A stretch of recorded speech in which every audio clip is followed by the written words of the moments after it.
One of my favorite trades to teach new traders, because it was one of my favorite trades as a new trader and I found a lot of success with it, is the opening range breakout trade. So I'm going to cover that trade today and what some of my observations are on some of the nuances, because I know that the opening range breakout, the orb trade is really popular right now, but a lot of people are just kind of regurgitating the same basic information, and I wanted to kind of show you some little tips and tricks and encourage you to kind of make your own play, because while this is a really great trade to teach beginners, one of the other additional benefits is it's a trade that you can really make your own and create your own system out of really easily. So that's why it's really just the dream trade to start teaching to new traders.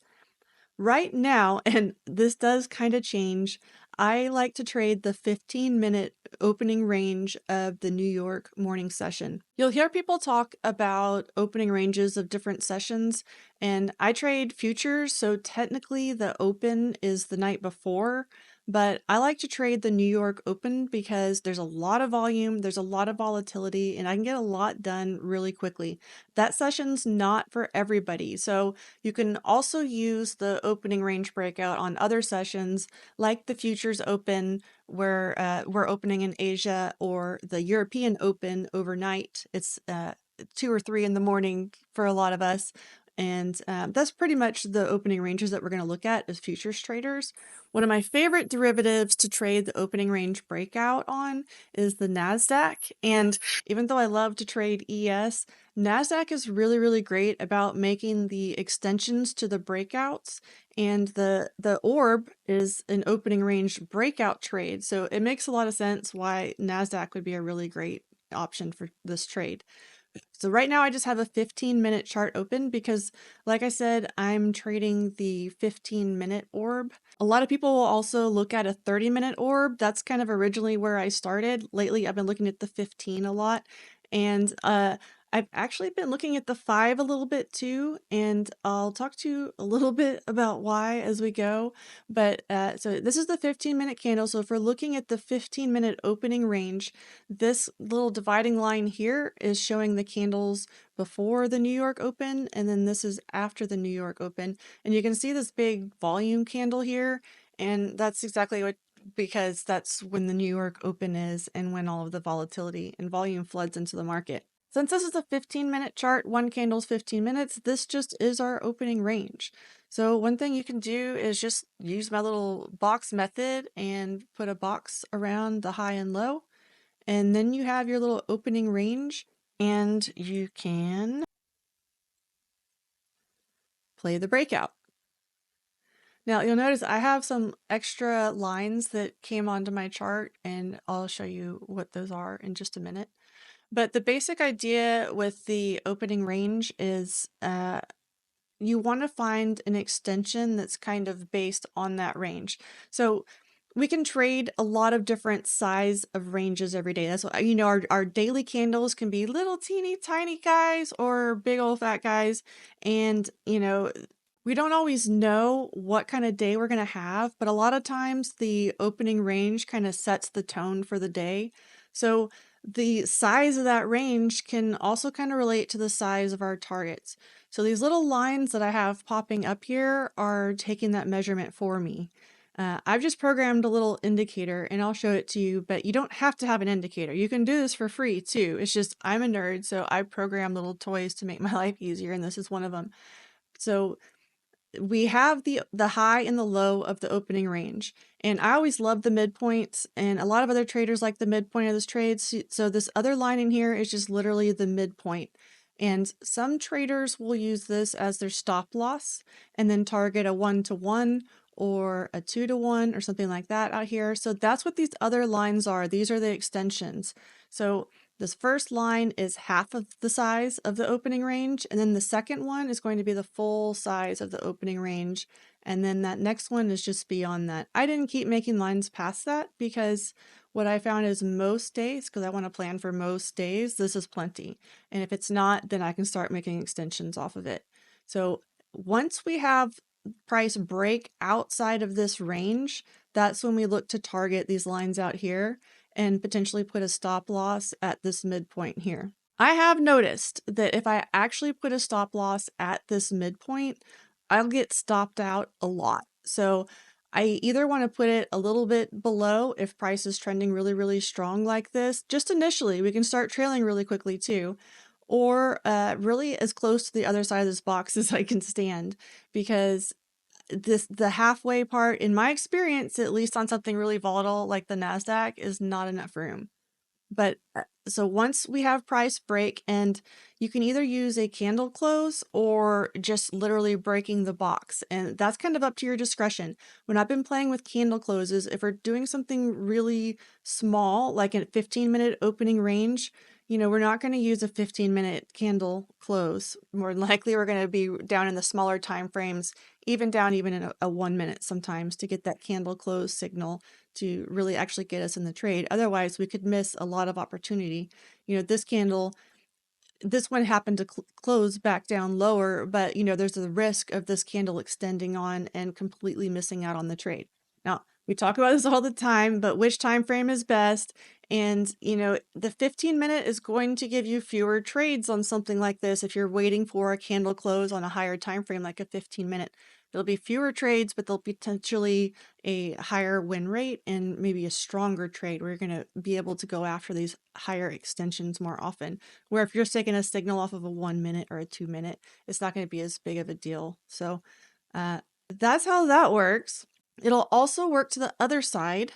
What I'd really like to do is exit this replay so I can kind of just show you how this all happened today. So here's a little box that I had on there, and I'm just going to take that off because this box that I built into this tool is actually plenty and all that we need. So this was actually a really, really beautiful orb day. So it's a good example to really show off how this works. But basically all that I'm looking for is price to break outside of this box and then target these other ranges. And I even put this little signal line in here because I like to make trading as easy as possible. It's hard to do. It's hard to manage all of that stuff in the heat of the moment. So the easier and more simple I make what I'm looking at, you know, the better I'm setting myself up for success. So that's why I add this little trigger line into my little tool here.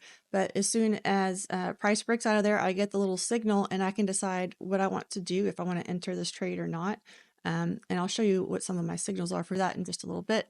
But then I can target these other levels up here. There's a lot of different people and a lot of different methods. So I'm going to kind of give you my opinion, but you can play more than one of these breaks. Sometimes price will come up and it'll come back down and it'll re-break. You can play every single break.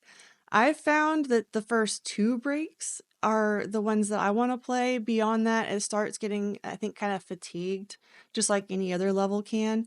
But, you know, if we get that 2 breaks to this side and then this other one to the downside, if it's the first break to the downside, that one's still fair game.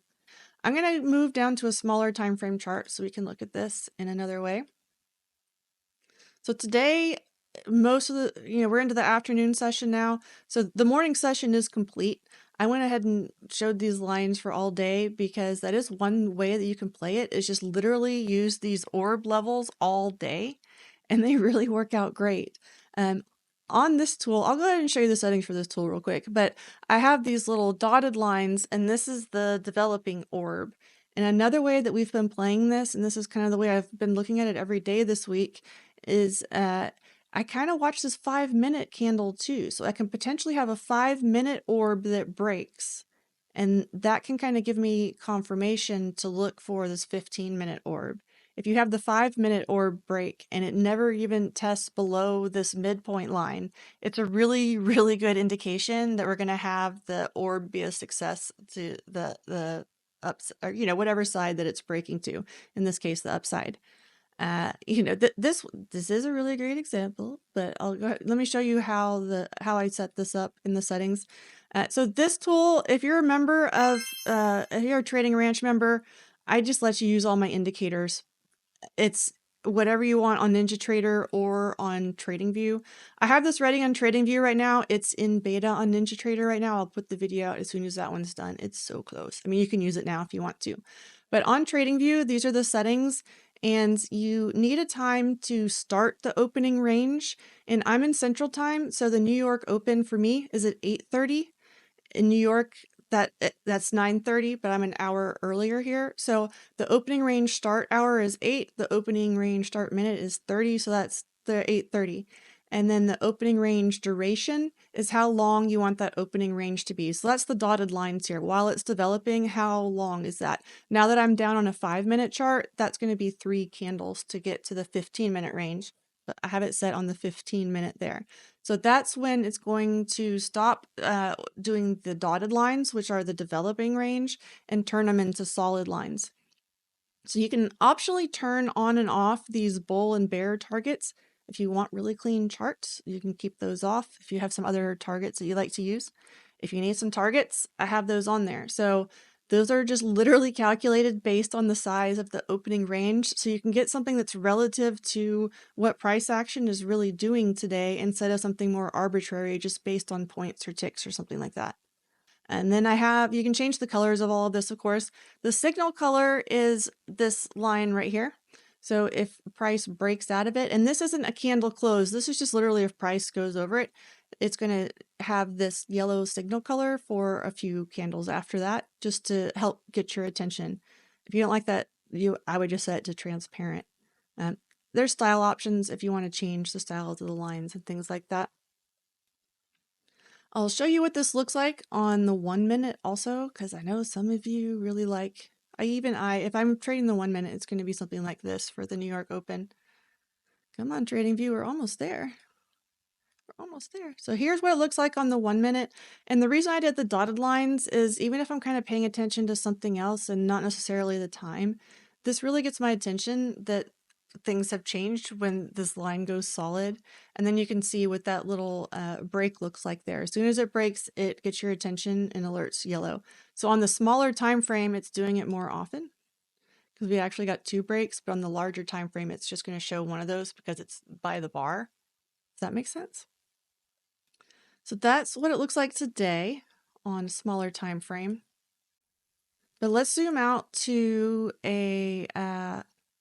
we'll try a 5-minute and go look at some previous days and see what that looked like.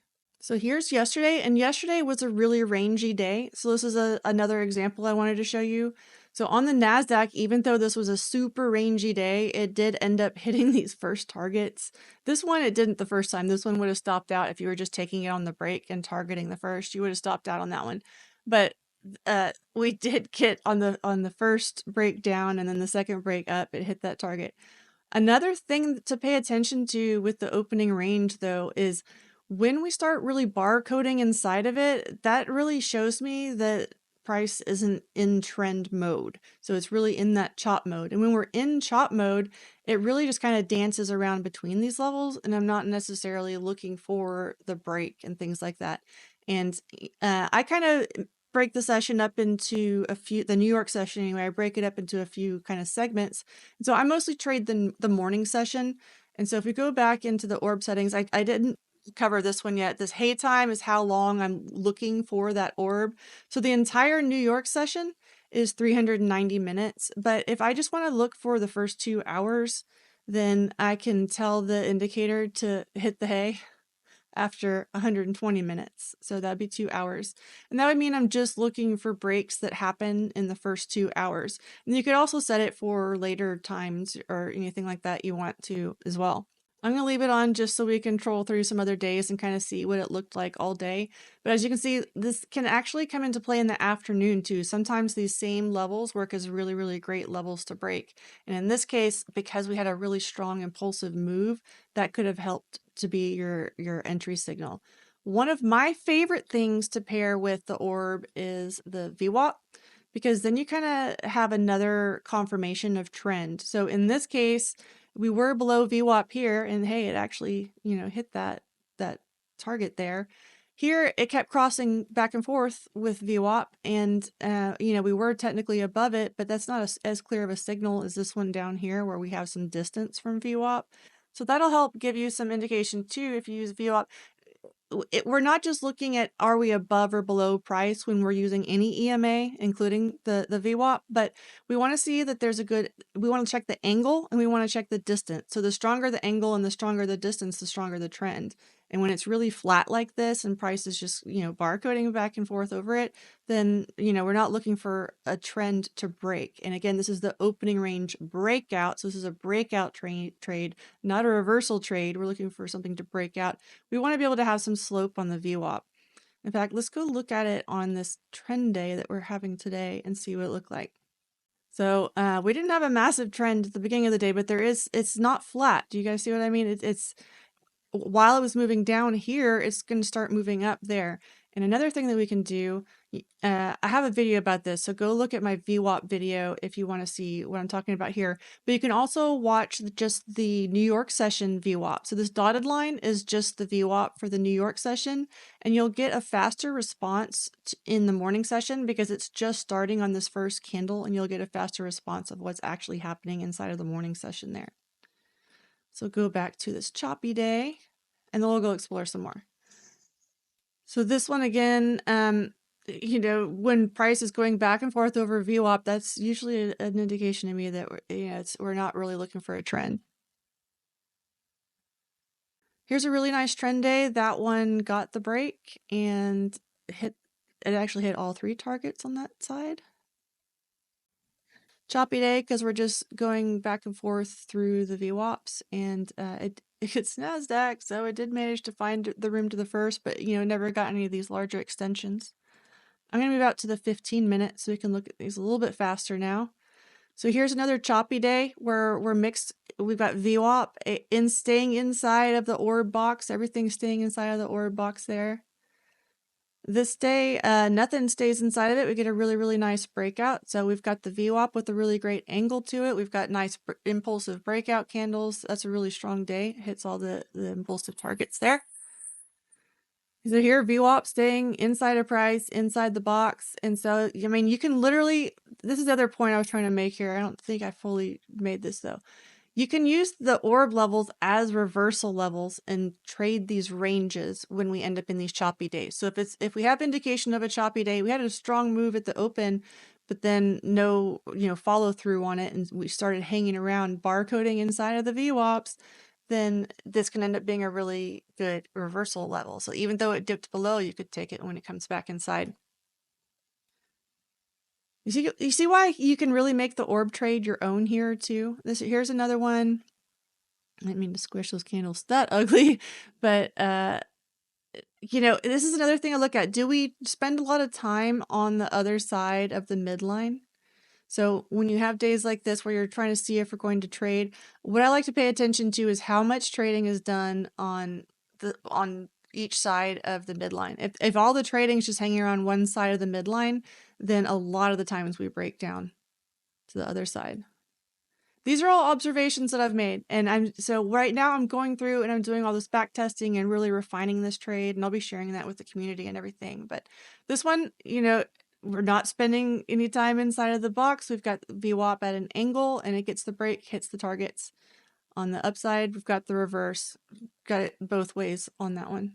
So if you are interested in using the Orb Wrangler, I have all the information at bullbarbie.com. It's really affordable, and like I said, you get magic levels and all the other good stuff with it. If you don't and you just wanted to continue using the orb or with the free orb indicators that are out there, you can go for that as well. I hope that you can really make this trade your own.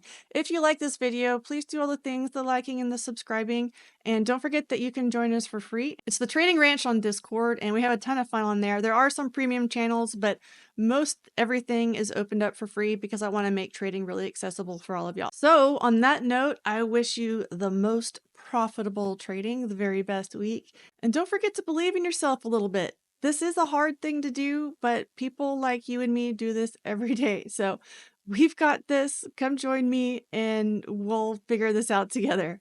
All right. Talk to you later. Love you. Bye.